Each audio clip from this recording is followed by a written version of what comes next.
చంద్రబాబు నాయుడు గారు చెప్పాలంటే వాళ్ళు చేసినారని వీళ్ళు ఇంకా ఎక్కువ చేసినారు, అంతకంటే ఇంకేం ఎక్కువ ఏం చేయలేదు.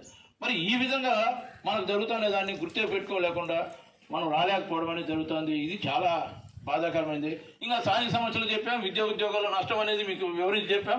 ఇంకొక చిన్న విషయం, చట్టసభల్లో నేను రాష్ట్రం అంతా చెప్పేది వద్దు కానీ ఒక మీకు సులభంగా అర్థమయ్యే విధంగా ఒక చిన్న పాయింట్ చెప్తాను. ఈ ఉమ్మడి అనంతపురం జిల్లాలో 14 ఎమ్మెల్యే స్థానాలు ఉన్నాయి. 14 ఎమ్మెల్యే స్థానాలు 2 ఎస్సీ సోదరులు పోయినాయి. ఎందుకు పోయినాయి? వాళ్ళు జనాభా లెక్కలను బట్టి వాళ్ళ వాటా వాళ్ళకి వచ్చింది.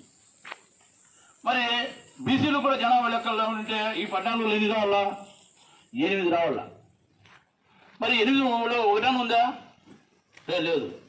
మరి ఇవన్నీ ఎట్లా కోల్పోతున్నాం కదా. కానీ 10 మంది ఎమ్మెల్యేలు ఉన్నారు. మరి ఇప్పుడు 1% కూడా లేరు ఖమ్మంలో ఈ జిల్లాలో. కానీ ఇప్పుడు 5-6 మంది వాళ్ళు ఉన్నారు. అంటే వాళ్ళకి రావాల్సి వస్తే 1 తప్పితే 2 రావాల్సి వస్తే 1 తప్పితే 2, ఖమ్మంకి రావాల్సి వస్తే ఈ జిల్లాలో అసలు రావాల్సి వస్తే 1. ఇంకా పోయినవన్నీ ఎవరు అవి? బీసీలవి. ఇది ఎందుకు గమనించలేకపోతున్నారు? ఇవి మన వాటాను వాళ్ళు ఈ విధంగా లాక్కోవడం అనేది జరుగుతుంది. దీన్ని మనం గాన చేసుకోలేకపోతే నాశనం అయిపోతాం. మరి ఈ విధంగా బడ్జెట్లో ఏమే, ఇప్పుడు చిన్న పంచాయతీకి జనాభాను బట్టి నిధులు ఇస్తారు, పెద్ద పంచాయతీకి జనాభాను బట్టి ఎక్కువ నిధులు ఇస్తారు.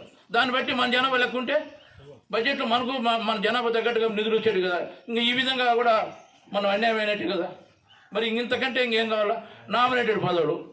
అంతకుముందు ఎలక్షన్ల ముందు ఏం చెప్తా అంటే మీరు గెలవలేరు, డైరెక్ట్గా నామినేట్లు మన పార్టీ రాని నామినేట్ పదవులు ఇస్తాం, మళ్ళీ ఆ తర్వాత డబ్బులు ఇస్తాం అని ఇచ్చుకొని మళ్ళీ వాళ్ళకే వెళ్ళిపోవడం. అంటే ప్రతి చోట మనకు బీసీలకు అన్యాయం జరుగుతుంది. మరి ఈ అన్యాయాన్ని మనము గుర్తించలేకపోవడం అనేది ఎంత దురదృష్టకరమో ఎంత బాధాకరమో ఆలోచన చేయాల్సినటువంటి అవసరం. ఇది మనం గుర్తించకపోయినా గౌరవ మేడం మాయావతి గారు గుర్తించారు. ఈ నా సోదరులకు బీసీ సోదరులకు ఇంత అన్యాయం జరుగుతుంది. మరి ఈ జనాభా లెక్కలు వస్తే వాళ్ళ వాటా వాళ్ళకి వస్తుంది. మరి వాళ్ళ వాటా వాళ్ళకి రావాలంటే మనం ఖచ్చితంగా జనాభా లెక్కలు తీయాలా. మీరు తీస్తారా? అగ్రకులపాల పార్టీలకు మేడం గారు చెప్పిన అల్టిమేటం, మీరు తీస్తారా? తీయండి, లేదంటే మేము అధికారంలోకి వస్తాం, మేమే బీసీల జనాభా లెక్కలు తీసి వాళ్ళకి న్యాయంగా రావాల్సినటువంటి వాటా వాళ్ళకి పంపిణీ చేస్తామనే విధంగా చెప్పడం జరిగింది. మరి దీన్ని బట్టి మనకి ఎవరు వైపు ఉన్నారు? మరి కాంగ్రెస్ మనకేం చెప్తోంది? 78 ఏళ్ళుగా మోసం చేసింది. ఆ రోజే ఇచ్చింటే ఇంత పని ఉండేది కాదు. ఈరోజు అధికారం లేనప్పుడు మన రాహుల్ గాంధీ ఓబీసీలు గణన చేస్తాను. అది ఎప్పుడు చెప్పినాడు? 2024 ముందు చెప్పాడు. చెప్తే బీసీలు నమ్మలే, అందుకే 2024లో ఆయనకు అధికారం ఇలా. మరి ఇప్పుడు ఆయన నమ్మాలని అనుకుంటే దానికి ప్రత్యక్ష ఉదాహరణ తమిళనాడు. ఇప్పుడు కర్ణాటకలో రాష్ట్ర కాంగ్రెస్ ప్రభుత్వం ఉంది. అక్కడ బీసీల జనగణన తీశారు. మరి ఈ రోజుకి ప్రకటన చేయాల. ఎందుకు చేయాలా? అక్కడ ఉన్నటువంటి ఒక్కలిగలు లింగాయత్తులు వాళ్ళ యొక్క ఆధిపత్యం నుంచి బయటికి వెళ్ళిపోతాయని, ఇక్కడ ఎట్లా కమ్మారెడ్ల గురించి మనం వెళ్ళిపోతుందో అట్లా పోతుందని ఉద్దేశం చేయాలి. అప్పటికి కాంగ్రెస్ నమ్మే వీలుందే? మనం సాధ్యం కాదు అది. ఇంకొకటి మరి ఈ విధంగా ఆ పార్టీలోనే ఈ దేశంలో ఈ రాష్ట్రంలో ఏదైనా బీసీలకు అనుకూలంగా ఉన్న పార్టీ ఏదైనా ఉందంటే అది ఒక బహుజన్ సమాజ్ పార్టీ మాత్రమే. దీన్ని మనం ఆదరించి దీన్ని కనిపించుకోకపోతే మనంత దరిద్రులు ఉండరు. ఇంకొకటి సంఘాలు ఉన్నాయి, బీసీ సంఘాలు, కుల సంఘాలు, ప్రజా సంఘాలు పోరాటం చేస్తున్నాయి, కాదనిలే. వీళ్ళు అడిగినప్పుడల్లా వాళ్ళు నటిస్తున్నారు, ఇచ్చినట్టు ఇస్తామంటున్నారు, కానీ ఇవ్వకోకుండా వెళ్ళిపోతున్నారు. ఈ విషయం స్పష్టంగా 2020 తారీఖు ఆగస్టులో విజయవాడలో మీటింగ్ పెడితే రాష్ట్ర వ్యాప్త నాయకులు, బీసీ సంఘాల నాయకులు వచ్చారు. ఆడు చెప్పారు, మేమైతే పెద్ద ఎత్తున పోయాం, జగన్మోహన్ రెడ్డి దగ్గర పోయాం, ఇంకొకరి దగ్గర పోయాం, కానీ వాళ్ళు తీసుకొచ్చారు కొంత దూరం, మళ్ళీ చేయలేదు. అంటే ఏమర్థం? వాళ్ళు సంఘాలకు ఎటువంటి పరిస్థితుల్లో చెయ్యరు. కారణం ఏమంటే సంఘాలు కొంత దూరం పనిచేస్తాయి, పనిచేసి చివరికి ఏమవుతుంది? ఈయనకో వానుకో అగ్రకుల పార్టీలకో ఓట్లు వేయడం జరుగుతుంది. వాళ్ళకి అదే కావాల్సింది. మరి అది జరుగుతుంది కదా, ఇంకేం పని? ఇక్కడ ఏం జరగాలంటే ఏం జరుగుతుందంటే వాళ్ళు నువ్వు ఏం చెప్పినా ఈ ఉన్నటువంటి కులమత దోపిడీ కబ్జా దౌర్జన్యదారుల పార్టీలకు నువ్వు ఎన్ని ఉద్యమాలు చేసినా ఎన్ని పనులు చేసినా వాళ్ళకి లెక్కే లేదు. వాళ్ళకి కావాల్సింది ఒకటి, మాయల పక్కీరు ప్రాణం ఏ విధంగా అయితే చిలకలో ఉంటుందో ఆ విధంగా వాళ్ళ ప్రాణం ఓటర్లో ఉంది. వాళ్ళు ముఖ్యంగా మీరు ఆలోచన చేయండి, ఈ దేశంలో ఉన్నటువంటి 85% మంది మనుషులను ఎస్సీ ఎస్టీ బీసీ మైనారిటీ బహుజనులను మనుషులుగా చూడడం లేదు. ఇది బాగా గుర్తుపెట్టుకోండి, మనుషులుగా చూడడం లేదు, ఓటర్లుగానే చూస్తున్నారు. మరి ఆ ఓటర్లు వాళ్ళకు వ్యతిరేకంగా చేస్తామనంటే అప్పుడు కొంత చేయగలుగుతా ఒకటో రెండో.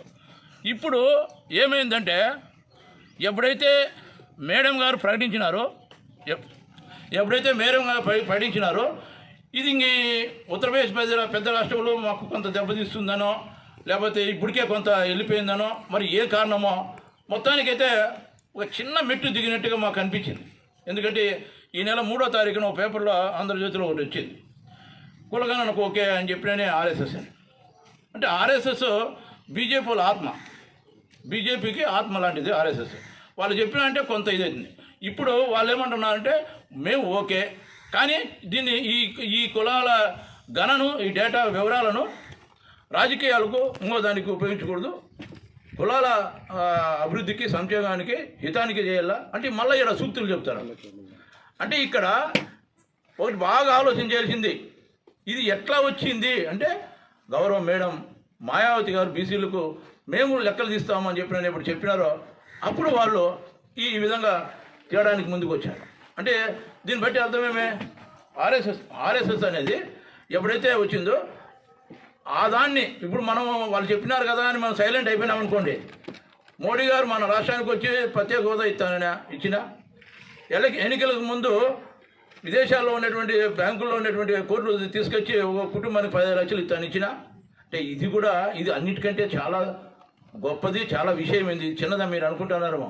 చాలా మన వాటాను 78 ఏళ్ళుగా ఆక్రమించుకుని అనిపిస్తున్నటువంటి దాన్ని దీన్ని వదులుకునేదానికి వాళ్ళు సిద్ధంగా ఉంటారా? అంటే ఇప్పుడు ఎప్పుడైతే మాయావతి గారు ఎప్పుడైతే బీఎస్పీకి మద్దతుగా బీసీలు పోతారు అనే భావన ఎప్పుడైతే కలుగుతుందో అప్పుడు ఖచ్చితంగా వాళ్ళు చేస్తారు, లేకపోతే చేయరు. ఓట్లే ముఖ్యము, సంఘాలు ఇంకోటి ఏమీ చేయవు. ఇది బాగా అర్థం చేసుకోవాలా. ఈ రాష్ట్రంలో కానీ ఈ దేశంలో కానీ ఏ పార్టీ కూడా ఇంత అవకాశం ఇవ్వలేదు. ఈ దేశ మూల నివాసులైనటువంటి సేవా కులాలు, వృత్తి కులాలు, సంచార జాతి కులాలకు సంబంధించినటువంటి బహుజనులను పిలుస్తున్నటువంటి బ్యాక్ బౌన్గా ఉన్నటువంటి బ్యాక్గా ఉన్నటువంటి బీసీలకి సమావేశానికి విచ్చేస్తున్నటువంటి బీఎస్పీ రాష్ట్ర నాయకులైనటువంటి సార్ గారికి, అలాగే పేరు చెప్పుకుంటూ పోతే చాలా ఉన్నారు కాబట్టి ఈరోజు ఈ దేశంలో మరి ముఖ్యంగా ఈ రాష్ట్రంలో సేవా కులాలు, వృత్తి కులాలు, సంచార జాతి కులాలు ఎందుకు చెప్తున్నానంటే విద్య, ఉద్యోగ, ఆర్థిక, సామాజిక, రాజకీయ రంగాలలో నేను ఒక మంగళ కులం ఈనాడు చట్టసభల్లో ప్రవేశించలేదు. దాదాపు 30 సంవత్సరాల నుండి పోరాడుతున్నటువంటి ఇదే కులగణన జనగణనలో 10 సంవత్సరాలకు ఒకసారి జరిగేటువంటి జనగణనలో కులగణన కావాలని మా గురువు గారు ఊసా సాంబశివరావు గారు స్వర్గీయ ఆయన ఆలోచన విధానంతో మరి రాష్ట్ర వ్యాప్తంగా మేము పనిచేస్తూ వస్తున్నాం. బీసీ మహాజన సమితి మంగళి మహాసభ అనేటువంటిది. మరి ఈనాడు బీఎస్పీ పార్టీ దేశ అధినేత అయినటువంటి మాయావతి గారు మరి ఏదైతే ఈ దేశంలో మరి ముఖ్యంగా విద్య, ఉద్యోగ, ఆర్థిక, సామాజిక, రాజకీయ రంగాల్లో బీసీలు వెనకబడి అనుభవిస్తున్నారు అని ఆలోచన విధానంతో ఖచ్చితంగా ఇది కులగణనలో జనగణన తీసుకురావాలనేటువంటి స్ట్రాటజీ తీసుకొచ్చి ఈ పార్టీ భుజస్కంధాల మీద వేసుకుందో. ఎలాంటే కుల సంఘాలతో ఏది కాదు, బీసీ సంఘాలతో ఏది కాదు, మరి కేవలం ఈ సంఘాల పేరు పెట్టుకొని అగ్రవర్ణ కులాలు ఏవైతే ఉన్నాయో ఈ రాష్ట్రంలో వైసీపీ కావచ్చు, టీడీపీ కావచ్చు, ఊడిగం చేస్తున్నటువంటి ఈ రాష్ట్ర నాయకులు, చలామణి అవుతున్నటువంటి ఈ రాష్ట్ర నాయకులు, నేను ఒక బీసీ సంఘానికి అధ్యక్షుడు, నేను ఒక కుల సంఘానికి అధ్యక్షుడు, నేను ఒక సంఘానికి అధ్యక్షుడు అని చెప్పుకుంటూ పబ్బం కడుపుకుంటున్నటువంటి నాయకులకి మేము మరొకసారి హెచ్చరిస్తున్నాం. మరి బీఎస్పీ పార్టీ అధినేతకి యాక్సెప్ట్ చేస్తున్నాం, గౌరవిస్తున్నాం. వారు ఏదైతే పిలుపునిస్తారో దాన్ని స్వాగతిస్తూ ముందుకు నడుస్తాం.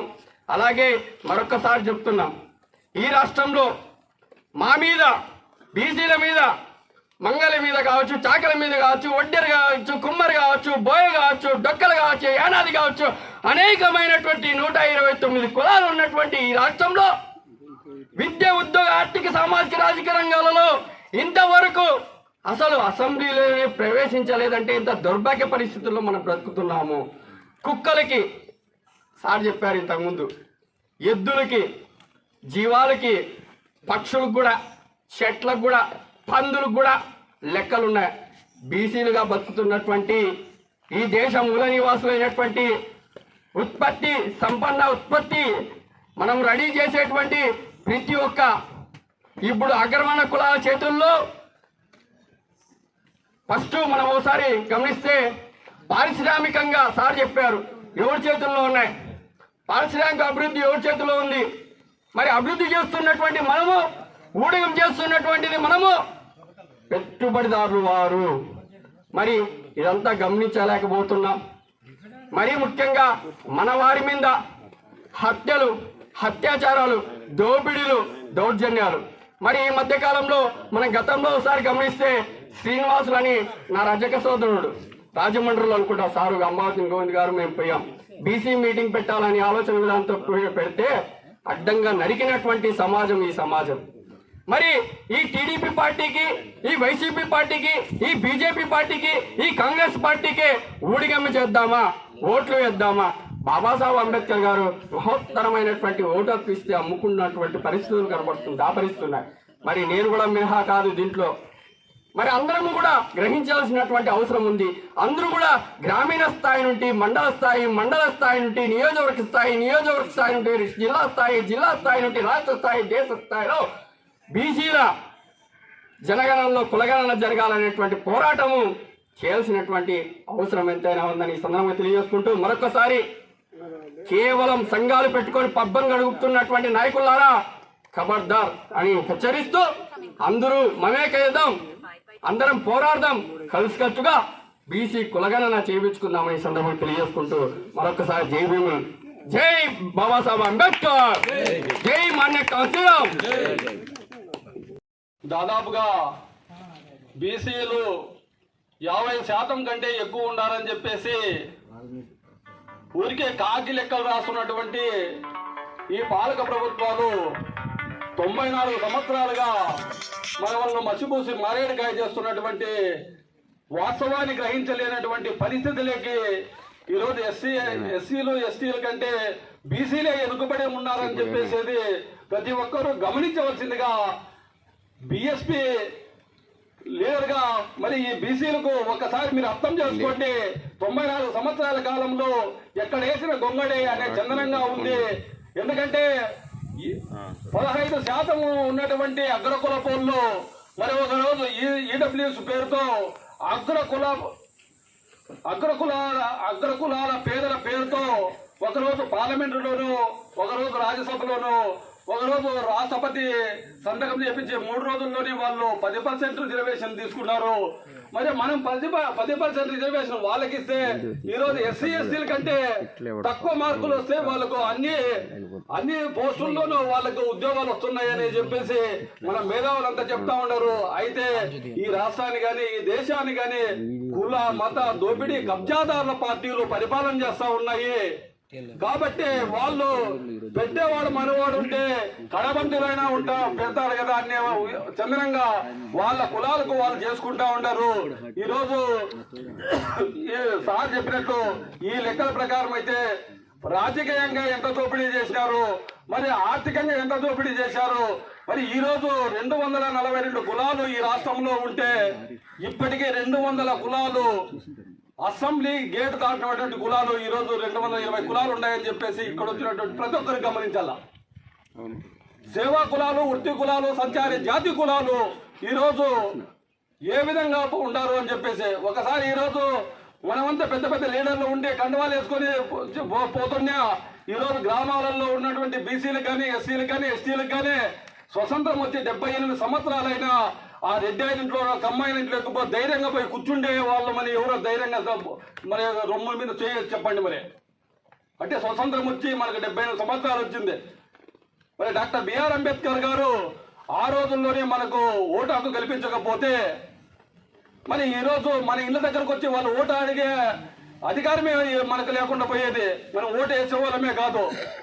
మరి అటువంటి వాళ్ళు చదువుతోనే మరి సమాజం బాగుపడుతుందన్నటువంటి మహాత్మా జ్యోతిరావు పూలే గారి ఆలోచన విధానం, మరి మన్యశ్రీ కాశీరామ్ గారు, మరి నారాయణ గురువు గారు, పెద్ద రామస్వామి గారు ఈ వ్యవస్థ పైన పోరాటాలు చేసినటువంటి మహనీయులు పుట్టిన గడ్డలో మరి బీసీలు ఇంతమంది ఉండి కానీ వాళ్ళు 2-3%, 10%, 15% ఉన్నాము.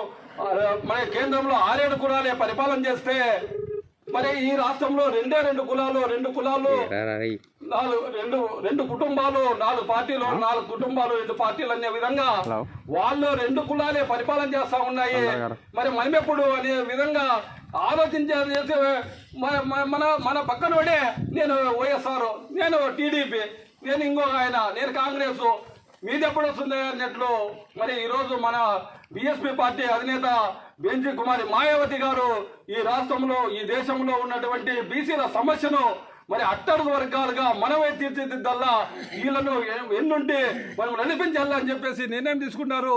కాబట్టి ఇప్పటికైనా మనం బీసీలందరూ ఆ పార్టీకి సపోర్ట్ చేసి బీసీ కులగణన చేయడానికి మరి మన లీడర్లతో కలిసి పోరాటం చేయాలని చెప్పేసి మనవి చేస్తూ ఈ అవకాశం ఇచ్చిన బీసీలో ఒకళ్ళు ఉన్నారన్న సంగతి కాంగ్రెస్ ప్రభుత్వం కానీ అప్పుడున్నటువంటి ఆర్ఎస్ఎస్ వాళ్ళు కానీ కమ్యూనిస్టులు కానీ ఎవరో పట్టించుకోవాలి. అప్పుడు ఇందిరాగాంధీ ప్రభుత్వం ఉండేది కాంగ్రెస్.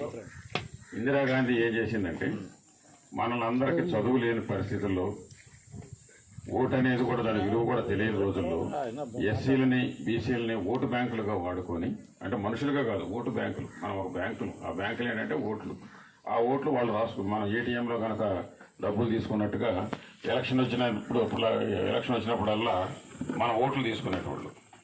ఆ రకంగా మనం ఒక మనుషులు ఉన్నామన్న సంగతి ఆనాడు లేదు.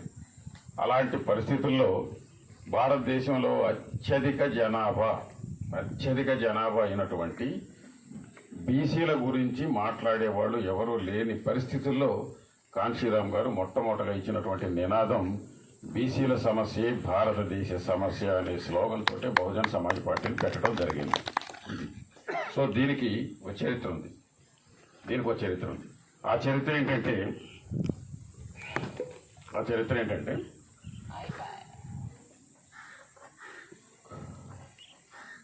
మనకి భారతదేశంలో బీసీల గురించి పోరాడినటువంటి మహాపురుషులు కొంతమంది ఉన్నారు. ఒక బీసీల గురించే కాదు, అసలు భారతదేశ సమస్యల గురించి పోరాడినటువంటి మహాపురుషులు కొంతమంది ఉన్నారు. వాళ్ళు ఎవరంటే మొట్టమొదటగా మహాత్మా ఫూలే, ఆ తర్వాత ఆయన వారసుడిగా ఛత్రపతి సాహు మహారాజ్, ఆ తర్వాత ఆయన వారసుడిగా నారాయణ గురు, తర్వాత పెరియార్ రామస్వామి. వీళ్ళు నలుగురు బీసీలే. ఫూలే మాలీ కులస్తుడు, మహారాష్ట్రలో పుట్టాడు. ఛత్రపతి సాహు మహారాజ్ కున్బి కులస్తుడు, బీసీ కులం, మహారాష్ట్రలో పుట్టాడు. నారాయణ గురు గౌడ కులం, అక్కడ ఎలవ అంటారు, గౌడ కులం. ఇక్కడ ఎవరైనా గౌడలు ఉన్నారా? గౌడ కానీ చిట్టిపల్లి కానీ ఎవరైనా ఉన్నారు ఇక్కడికి వచ్చిన వాళ్ళలో? ఆ కులం ఆయన కేరళలో ఆయన పోరాటం చేశాడు. ఆ తర్వాత ఆ వారసత్వంలో పెరియార్ రామస్వామి తమిళనాడు, ఆయన బలిజా బీసీ కులస్తుడు. వీళ్ళందరూ కూడా బీసీ కులస్తులు. మొట్టమొదటగా ఈ భారతదేశంలో ఉన్నటువంటి అవలక్షణాలు, ముఖ్యంగా అవలక్షణం ఏంటంటే కుల సమస్య. ఏ దేశంలోనూ లేదు, భారతదేశంలో మాత్రమే కుల సమస్య పుట్టింది. వేరే ఎక్కడ కుల సమస్య లేదు. మతాలు ఉంటాయి, మతాల్లో ఒక విభిన్న శాఖలు ఉంటాయి తప్ప కుల సమస్య అనేది ప్రపంచంలో ఉన్నటువంటి 194 దేశాలు, యునైటెడ్ నేషన్స్ ఆఫ్ ఆర్గనైజేషన్స్ అంటే ఐక్యరాజ్య సమితి గుర్తించినటువంటి దేశాలు 194. 194లో ఏకైక దరిద్రం ఉన్న దేశం ఏదంటే కుల దరిద్రం ఉన్న దేశం భారతదేశం. అంటే ఈ కులం ఏం చేస్తుంది? ఒక మనిషికి ఇంకొక మనిషికి సంబంధం లేకుండా విడగొట్టింది. కులాల పేరు మీద ఒక నిచ్చెన మెట్ల సమాజాన్ని ఏర్పాటు చేసింది. నిచ్చెన మెట్ల సమాజంలో ఎవడికి వాడే సంతృప్తి పడేటట్టుగా తయారు చేసింది. ఎలాగంటే అందరికంటే పైన బ్రాహ్మణులు ఉంటారు. వాళ్ళు ఈ నిచ్చెన మెట్ల సమాజంలో మొత్తానికి అందరికంటే పైన ఇది ఒక నిచ్చెన అనుకుంటే ఈ పైన బ్రాహ్మణులు ఉంటారు, అందరికంటే పైన. ఇక బ్రాహ్మణులు అంటే ప్రతి ఒక్కరికి కూడా ఎంతో దైవంతో సమానంలాగా తయారు చేసుకున్నారు. వాళ్ళు తయారు చేసినవి ఇవన్నీ కూడా ఈ వ్యవస్థనే, కుల వ్యవస్థనే. వాళ్ళు 3.5% మంది ఉన్నారు. వాళ్ళ కింద క్షత్రియులు ఉన్నారు, రాజులు అంటాం మనం. భారతదేశంలో మొత్తం కలిపితే 6%. మన రాష్ట్రంలో అయితే 1/2% కూడా ఉండరు వాళ్ళు రాజులు. అక్కడ మొత్తం భారతదేశంలో 6% ఉన్నారు. 5.5%, 6 కాదు 5.5%. వాళ్ళ కింద వైశ్యులు, వాళ్ళు ఒక 6% మంది ఉన్నారు. వైశ్యులు అంటే మన దగ్గర ఉన్నటువంటి కోమటోళ్ళు మాత్రమే కాదు, మార్వాడీలు, జైనులు, ఇలా రకరకాల వాళ్ళు వ్యాపారాలు, మొత్తం భారతదేశంలో ఉన్న సంపద మొత్తం వాళ్ళ దగ్గరే ఉంటుంది. వాళ్ళు ఒక 6% మంది ఉంటారు. ఈ 3.5, 5.5, 6% కలిపితే 15% మంది. ఈ 15% మంది ప్రజలు భారతదేశం మొత్తం మిగిలిన 85% అంటే 100కి 85%గా ఉన్నటువంటి ఇతర కులాలని, బీసీలని, ఎస్సీలని, ఎస్టీలని ఇప్పుడు కాదు గత 3000 సంవత్సరాల నుంచి అని చేసుకుంటూనే వస్తున్నారు. ఇవాళ ఉన్న సమస్య కాదు ఇది, 3000 సంవత్సరాలుగా. అలాగే స్వతంత్రం వచ్చిన తర్వాత కూడా ఏ మార్పు జరగలేదు. స్వతంత్రం వచ్చిన తర్వాత కూడా స్వతంత్రం మనకు రాలి. ఇప్పుడు మనం అనుకున్నటువంటి 3 కులాలకు వచ్చిందనమాట, బ్రాహ్మణులకి, క్షత్రియులకి, వైశ్యులకి. అదే మన రాష్ట్రానికి వచ్చేసరికి కమ్మవాళ్ళు, రెడ్లు, వీళ్ళు అప్రతిఘాతంగా అంటే ఒకళ్ళ తర్వాత ఒకళ్ళు రాజ్యాన్ని ఏలుకుంటూ మనల్ని మభ్యపెడుతూ రకరకాల తాయిలాలతోటి మభ్యపెడుతూ వీళ్ళు కూడా 1952 నుంచి అంటే ఇప్పటికి ఎన్ని సంవత్సరాలు, దాదాపుగా 77 సంవత్సరాల పరిపాలనలో 1952 నుంచి ఇప్పటికి 16 ఎన్నికలు జరిగితే ఆ ఎన్నికలు మొత్తం కూడా అయితే రెడ్లు గెలిచారు, లేకపోతే కమ్మోళ్ళు గెలిచారు. మనమేమనుకుంటున్నాం, తెలుగుదేశంలో మనం ఉన్నప్పుడే మనం గెలిచామని మనం అనుకుంటున్నాము, లేకపోతే వైసీపీలోనో లేదా కాంగ్రెస్లోనో ఉన్నప్పుడు వాళ్ళు గెలిచినప్పుడు మనం గెలిచామని మనం సంతృప్తి పడుతున్నాం. మనం గెలవాల, మనం ఎప్పుడూ గెలవలేదు. మనం ఓటర్లుగా మాత్రమే ఉన్నాము, ఓటర్లుగా వేస్తున్నాము. మనల్ని విడగొట్టారు, ఓట్లు తీసుకుంటున్నారు. ఆ టైంకి మనకి కాస్త లీడర్గా ఉన్నవాడు ఎవరైనా ఇలాంటి లీడర్లు ఉంటేనేమో ఆయనకేమో 10,000 లేదా 10 లక్షలు ఇస్తారు, ఓటర్లకేమో 500, 1000 రూపాయలు ఇస్తారు, అంతే తేడా. అంతేగాని ఇతర ఏ రకమైనటువంటి భాగస్వామ్యం బీసీలకు కానీ, ఎస్సీలకు కానీ, ఎస్టీలకు కానీ లేదు. అలాంటి బీసీలు భారతదేశంలో ఎంతమంది ఉన్నారంటే దాదాపుగా 52% మంది ఉన్నట్లుగా గుర్తించడం జరిగింది గతంలో. కానీ అంతకంటే ఎక్కువే ఉన్నారు ఇవాళ. అందుకు ఒక బెస్ట్ ఎగ్జాంపుల్ ఏంటంటే ఈ మధ్య నితీష్ కుమార్ అనే ఒక ముఖ్యమంత్రి గారు, ఆయన బీసీ కులస్తుడు, ఆయన కూడా కాన్షీరామ్కి వీరాభిమాని. కాన్షీరామ్ గారు ఇచ్చినటువంటి సిద్ధాంతంతో అక్కడ బీహార్లో ఆయన ముఖ్యమంత్రి పదవిని అలంకరించాడు. ఆయన ఏం చేశాడంటే మొత్తం జనాభా కులగణన చేశాడు. కులగణన చేసినప్పుడు అక్కడ ఎంతమంది వెళ్ళారంటే 60% పైగా బీసీలు ఉన్నారు. మనం 52 అనుకుంటున్నాం, కాదు 60% పైన వచ్చారు. అలాగే ఎస్సీలేమో 15 అనుకుంటున్నాం, 15% కంటే ఇంకా 3 అంటే 18% తేలారు. అంటే ఈ రకంగా అసలు ఈ రకంగా చూస్తే బీసీలు, ఎస్సీలు, ఎస్టీలు ఇంత జనాభా ఉంటే ఇంకా అగ్ర కులాలు అసలు ఎంతమంది ఉన్నారు? లేరు, వాళ్ళు లేరు. ఉదాహరణకి ఈ రాష్ట్రాన్ని తీసుకుంటే కమ్మవాళ్ళు 3.5 నుంచి 4